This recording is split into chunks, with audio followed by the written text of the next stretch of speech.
Welcome back to my channel. Star plus का famous serial Anupama में आज रात के एपिसोड में आप सबको देखने को मिलने वाला है कि वसुंधरा जी पराग कोठारी की मां सारी की सारी जो डिमांड है, शर्त है, वो मान लेती है अनुपमा की। और पराग कोठारी ने सुनाया है अपना फैसला। आज रात के एपिसोड में आप सबको देखने को मिलेगा कि जैसे ही अनुपमा पहुंचती है पराग कोठारी के गेट पर, बेल बजाती है, गेट खोला जाता है, वो अंदर जाकर सबको नमस्ते, हाय, हेलो जो कुछ होता है वो करती है। और उसके बाद वहाँ पर एक बहुत बड़ी सी जंग छिड़ने वाली है। सब अपने अपने आरोप, अपने अपनी शिकायत सुनाएंगे अनुपमा को और अनुपमा पर आरोप भी लगाएंगे। और उसके बाद अनुपमा परेशान होकर हाथ जोड़कर कहेगी कि मुझे माफ़ कर दीजिए, मैं ये सब बिल्कुल भी नहीं कर सकती, मुझे उनका साथ देना ही पड़ेगा। रजनी देसाई ने मुझे धोखा दिया है और मैं उस धोखे का जवाब तो दूंगी ही।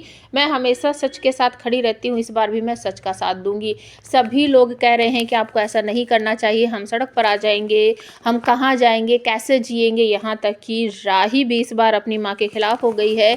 वो भी कह रही है कि मम्मी आप ऐसा नहीं करोगी, अगर आपने ऐसा किया तो हम सब बर्बाद हो जाएंगे। आप क्या चाहती हो कि हम सब सड़क पर जाकर रहें? पराग कोठारी चुपचाप खड़े हुए हैं, कुछ नहीं बोल रहे हैं। वसुंधरा जी यहाँ पर बहुत सारी बातें कहती है, एक तरह से शर्त मान लेती है कि आप ये चाहती थी ना कि हम राही की ज़िंदगी में कोई भी दखल अंदाजी ना दे, उसको पढ़ने लिखने दे, हम वैसा ही करेंगे। परी और राजा की ज़िंदगी में क्या हो रहा है, हम उसमें बिल्कुल भी दखल अंदाजी नहीं देंगे। माही को हम इस घर में और राही को इस घर में हम बराबर का सम्मान देंगे, दोनों में ज़रा सा भी फ़र्क नहीं रखेंगे। जैसा आप कहोगी हम बिल्कुल वैसा ही करेंगे। लेकिन आप इस प्रोजेक्ट से पीछे हट जाइए, आप इस प्रोजेक्ट को बंद नहीं करवाएंगी। लेकिन अनुपमा हाथ जोड़कर कहती है मोटी बा, मैं ऐसा कुछ भी नहीं करूंगी, मेरे साथ गलत हुआ है और मैं उन लोगों का साथ हमेशा दूंगी क्योंकि मेरी वजह से उनके घर छिनने वाले हैं। तो वो बहुत सारी बातें सुनाती हो, आप एक नंबर की अकड़ू औरत हो, आप कोठारियों का विरोध या फिर उनसे बदला लेना चाहती हो, इसी चक्कर में ये सब कर रही हो, आप कभी चैन से नहीं जियोगी, आपको ये आपको वो, बहुत सारी बातें उनको सुनाती है।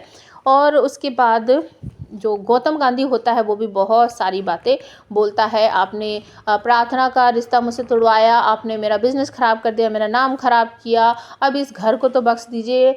लेकिन वो कहती है कि चुपचाप खड़ी रहती है हाथ जोड़कर। और तभी बाकी सारे घर वाले जो है वो भी शुरू हो जाते हैं अनुपमा पर आरोप लगाने के लिए। उसके बाद मोटी बा एक फैसला सुनाती है कि चाहे कुछ भी हो जाए हम अपना घर छोड़कर नहीं जाएंगे, अनुपमा जी आप समझ लीजिए।